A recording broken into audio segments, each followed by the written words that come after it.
Capítulo 5. Al volver a su casa ese domingo por la noche, con todos los pensamientos puestos en Zagreus, Marsal, antes de entrar en su cuarto, oyó unos gemidos que venían de casa de Cardona, el tonelero. Llamó, no le contestaron. Los ayes seguían. Entró sin dudarlo, el tonelero estaba ovillando en la cama y lloraba con hondos hípidos infantiles. A los pies tenía la foto de una anciana. Se ha muerto, le dijo a Marsal con gran esfuerzo. Era cierto, pero ya llevaba mucho muerta. El tonelero era sordo, medio mudo, malo y brutal. Hasta ahora había vivido con su hermana, pero cansada de su maldad y de su despotismo, ésta había buscado refugio junto a sus hijos, y él se había quedado tan desvalido como puede estarlo un hombre que por primera vez tenga que ocuparse de la casa y de cocinar. Su hermana le había contado sus altercados a Marsal un día en que se lo había encontrado por la calle. El hermano tenía 30 años, era menudo y bastante guapo. Desde pequeño había vivido con su madre. Era la única persona que le inspiraba cierto temor, más supersticioso que justificado. La había querido con su alma rústica, es decir, de una forma ruda y arrebatada a un tiempo. Y la mayor prueba de este cariño era la forma que tenía de meterse con la anciana, articulando con gran trabajo las groserías más soeces referidas a los curas y a la iglesia. También se había quedado tanto tiempo con su madre, porque no le había inspirado un apego serio a ninguna mujer. Unas pocas aventuras o el burdel lo autorizaban, sin embargo, a considerarse un hombre. La madre se murió. A partir de ese momento vivió con su hermana. Marsal les alquiló el cuarto que ocupaban. Solos los dos, vivían trabajosamente e iban cuesta arriba por una vida larga, sucia y negra. Tenían dificultades para hablarse. En consecuencia, se pasaban días enteros sin cruzar ni una palabra. Pero la hermana se había ido. Él tenía demasiado amor propio para quejarse y pedirle que volviera. Vivía solo. A mediodía comía en el restaurante, por las noches cenaba embutido en su cuarto, se lavaba la ropa y los recios monos de obrero, pero el cuarto lo tenía de una suciedad pringosa. A veces, sin embargo, en los primeros tiempos, los domingos cogía una bayeta e intentaba ordenar un poco las habitaciones, pero algunas ingenuidades masculinas, una cazuela encima de la chimenea que antes estaba florida y con adornos, daban fe de lo abandonado que estaba todo. Lo que él llamaba ordenar consistía en esconder el desorden, en disimular detrás de unos almohadones lo que andaba rodando, o en colocar encima del aparador los objetos más variopintos. Por lo demás, había acabado por hartarse, y ni siquiera hacía ya la cama, y dormía, con el perro, encima de las mantas sucias apestosas. La hermana le había dicho a Marsal, se las da de listo en los cafés, pero la casera me ha dicho que lo había visto llorar mientras lavaba la ropa.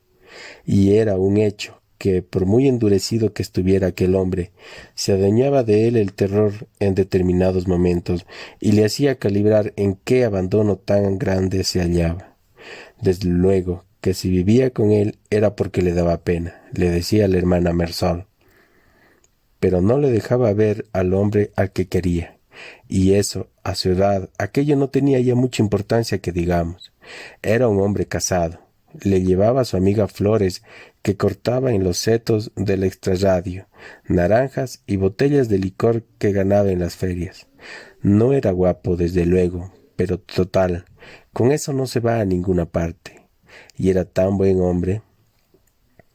Ella le tenía apego, y él a ella. ¿Es acaso otra cosa el amor? Le lavaba la ropa y se esforzaba porque fuera limpio. Él solía llevar al cuello pañuelos doblados en pico y atados con un nudo. Ella le dejaba los pañuelos blanquísimos y esa era una de sus alegrías. Pero el otro, el hermano, no quería que el amigo fuera a casa. Tenía que verlo a escondidos. Lo había dejado entrar una vez. El hermano los pilló y hubo una bronca tremenda. El pañuelo doblado en pico se quedó, cuando se fueron los dos, en un rincón sucio del cuarto, y ella se fue a buscar refugio a casa de su hijo. Marsal se acordaba de ese pañuelo al ver la habitación sórdida que tenía delante. Por entonces, sin embargo, compadecieron al tonelero por estar tan solo. Él le habló a Mersal de una posible boda. Se trataba de una mujer mayor que él, y a quien seguramente le tentaba la esperanza de caricias jóvenes y robustas. Las tuvo antes de la boda. Pasado cierto tiempo, su amante renunció al proyecto y dijo que le parecía demasiado vieja. Se quedó solo en aquella casita de barrio. Poco a poco, la sociedad lo fue rodeando. Le puso sitio, sus horas rompieron contra la cama, y luego se lo tragó de forma permanente. La casa era demasiado fea, y para un hombre pobre y que no está a gusto en su casa hay otras más accesibles, más rica, mejor iluminada y acogedora siempre. El café. Los cafés del barrio estaban especialmente vivos.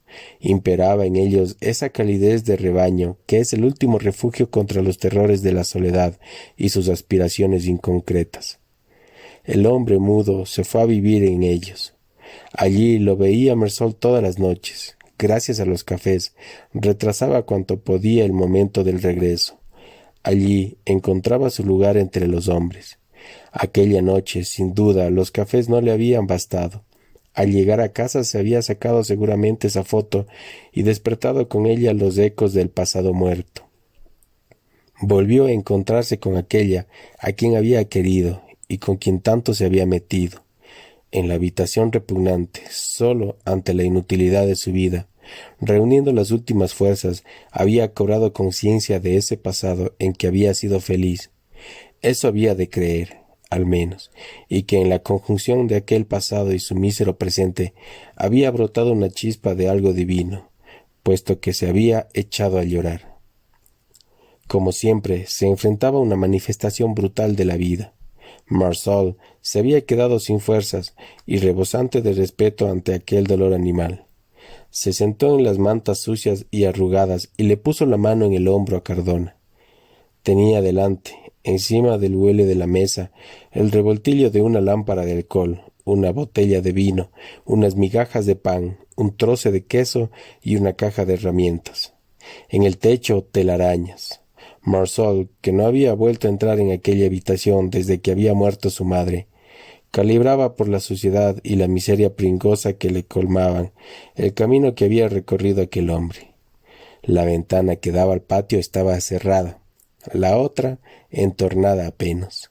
La lámpara de petróleo, cuyo mecanismo de subir y bajar tenía alrededor una baraja en miniatura, dejaba caer en su luz redonda y apacible en la mesa, en los pies de Mersal y de Cardona, y en una silla algo separada de la pared que tenía enfrente. Entretanto, Cardona había cogido la foto con ambas manos y la miraba y la seguía besando, diciendo con su voz de inválido: «Pobre mamá». Pero era de él de quien se compadecía. Estaba encerrado en el cementerio repulsivo que también conocía Mersal en la otra punta de la ciudad.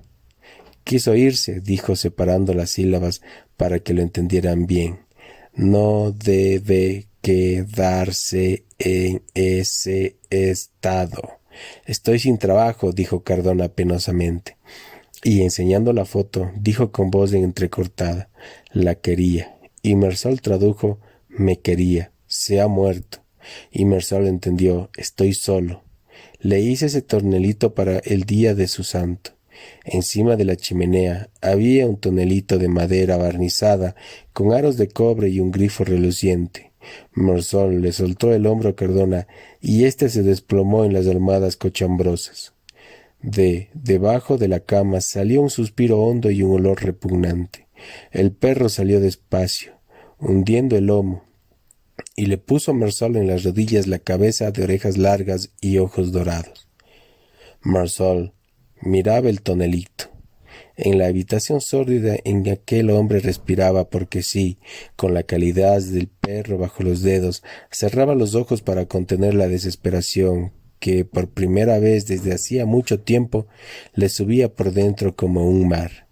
En presencia de la desdicha y la soledad, el corazón ahora le decía no, e inmerso en el gran desamparo que le colmaba, Mersal notaba a la perfección que aquella revelación suya era lo único auténtico que tenía, y que lo demás era miseria y aceptación. La calle, que ayer estaba viva bajo sus ventanas, seguía henchida de sus ruidos, de los jardines que había debajo de la terraza. Subió un olor a hierbas. Marsol le ofreció un cigarrillo a Cardona y los dos fumaron sin decir nada.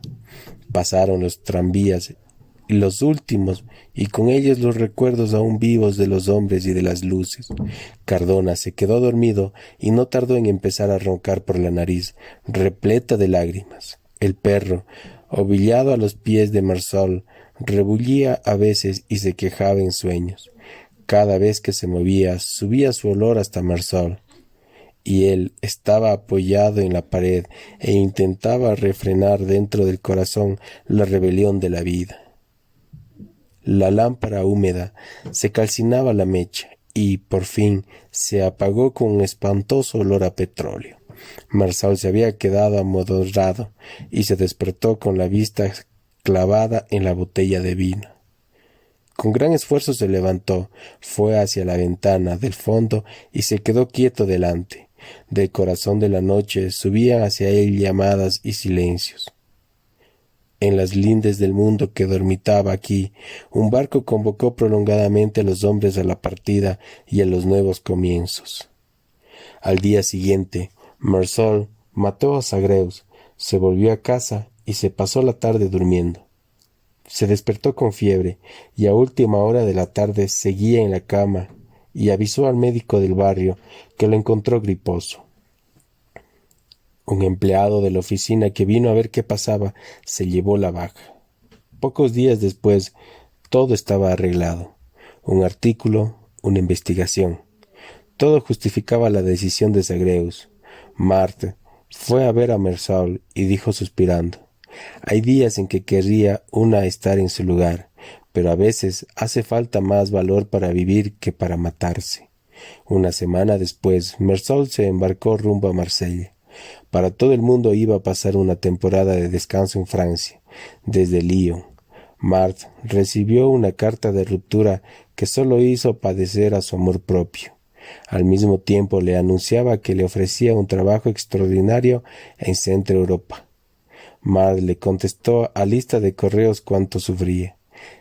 Esa carta no llegó nunca a manos de Marsol, quien al día siguiente de llegar a Lyon tuvo un violento ataque de fiebre y cogió un tren para Praga.